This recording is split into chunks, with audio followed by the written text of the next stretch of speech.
कि चाहे दुनिया आप पर विश्वास करे चाहे ना करे, चाहे लोगों में आप में संभावनाएं दिखती हो चाहे ना दिखती हो, पर आप खुद पर भरोसा करना। खुद पर भरोसे से बड़ा दुनिया में कुछ भी नहीं है। 1998 में जब मैं कॉलेज के फाइनल ईयर में था तो मेरी इनकम टैक्स की टीचर को लगता था कि मेरी क्लास में मुझको छोड़कर सभी सफल हो जाएंगे, और वो मुझे कहती भी थी कि इस पूरी क्लास में अगर कोई सबसे ज्यादा जिंदगी में स्ट्रगल करेगा तो सोनू शर्मा तू होगा। पिछले कई सालों से मैं उन्हें ढूंढ रहा हूं कि उनको बता सकूं कि मिसेस भाटिया, मैंने आपके ओपिनियन को अपनी रियलिटी नहीं बनने दिया। दोस्तों, मेरी बात का विश्वास करना, अगर आपको खुद पर भरोसा है तो कायनात भी एक दिन आपके सामने घुटने टेक देगी, लेकिन अगर खुद को लेकर डाउट है तो सारी दुनिया भी आप पर भरोसा कर ले तो भी कुछ होने वाला नहीं है। और देखो, मनुष्य जाति भी कितनी कमाल की है।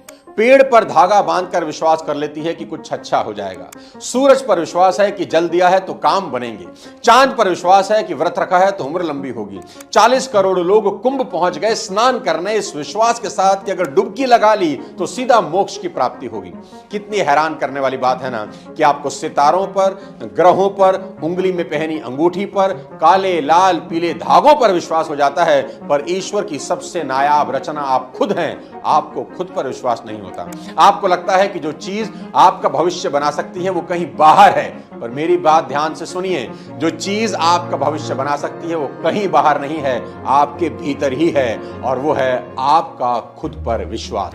महाभारत का युद्ध शुरू होने को है और कुरुक्षेत्र में अर्जुन भगवान श्री कृष्ण से प्रश्न पूछ रहे हैं कि हे केशव, ऐसा कौन है जो जीवन में हार जाता है? ऐसा कौन है जिसे सिद्धियां नहीं मिलती? ऐसा कौन है जो कामयाब तो हो सकता है पर आखिरकार नाकामयाब हो जाता है? ऐसा कौन है जिसे जीवन में सुख नहीं मिलता? तो भगवान श्री कृष्ण अर्जुन